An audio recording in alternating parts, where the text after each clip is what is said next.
কালকেই পাত্রপক্ষ আইতে গো। আমি তো আপনার কইলাম ওই যে আমার স্ত্রী খুব অসুস্থ, এই অবস্থায় পাত্রপক্ষ আইলে তাদের তো ঠিকভাবে আপ্যায়ন করতে পারুম না। এই জন্য তো কইছিলাম একটা বিয়ে শাদী করো। আমাকে এইখানে মেয়ে দিবে কেডা, মানে কে কে মেয়ে দিবে আমাকে? আপনি একটা কাম করেন, একটা গিট্টু লাগাই মাস্টার বাড়িতে খেদাবের ব্যবস্থা করে দেন। সেটা তো করবই, কিন্তু কাজটা এত সহজে করা যাবে না। আপনার কি ধারণা আমি আপনার মাইয়ার স্বভাব সম্পর্কে কিছু জানি না, বুঝি না? ওরে কইলে তো ও 101টা ভুল ধরবো, খুদ ধরবো। ওই ঘটকরে যে আপনি পাঠাইছেন, কোনো খবর জানতে পারলেন? না, এই ঘটক তো এখনো কিছু জানাইলো না। আপনি একটা ফোন করেও তো খবর নিতে পারতেন নাকি? ভালো কথা মনে করছো তো।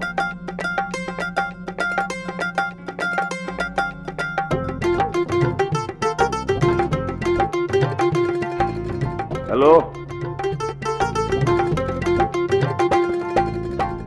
আরে ওই মায়ের বাড়িতে গেছিলা, খবর কি?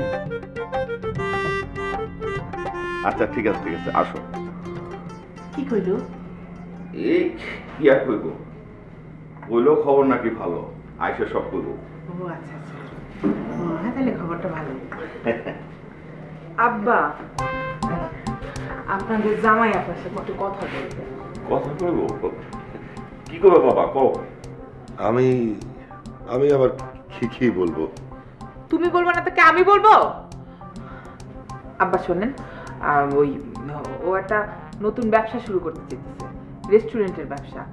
একটা জায়গাও পাইছে, সুন্দর জায়গা, ভালো জায়গা। কেন জামার কাপড়ের ব্যবসা কি হয়েছে?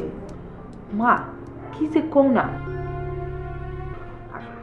অনেক দিন ধরে এই ব্যবসা অনেক খারাপ যাইতেছে, তো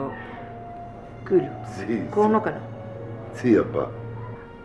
আব্বা এই কাপড় চোপড়ের ব্যবসায় না ঠিক প্রেস্টিজ থাকে না।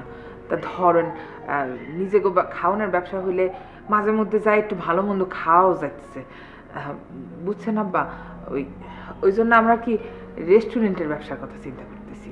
কে বাড়িতে খাও না? হ্যাঁ তা বাবা, ওই রেস্টুরেন্টের ব্যবসায় কত টাকা লাগবো?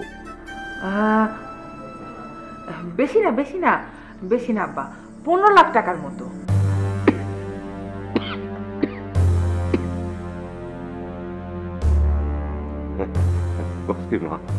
এত টাকা লাগবো? না আব্বা, সব টাকা আপনার দেওয়া লাগবো না, ও 3-4 লাখ টাকা অ্যারেঞ্জ করতে পারবো। হ্যাঁ, আর বাকি মানে 10 লাখ টাকা দিলেই হবে। কস কি এত টাকা? আম্মা 10 লাখ টাকা কি অনেক টাকা?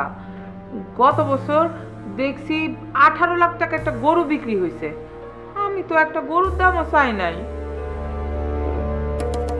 তা ওই জামার আগের দোকান কি করব? ওইটা বিক্রি করলে তো কিছু টাকা আসে নাকি?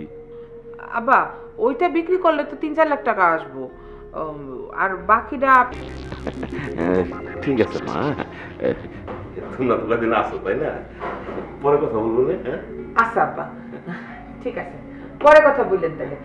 আমরা যাই, আসো।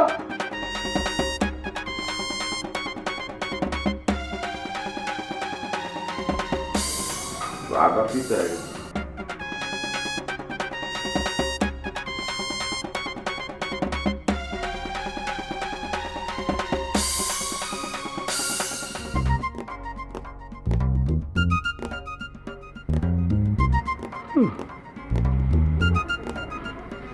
কতগুলি টাকা? হ্যাঁ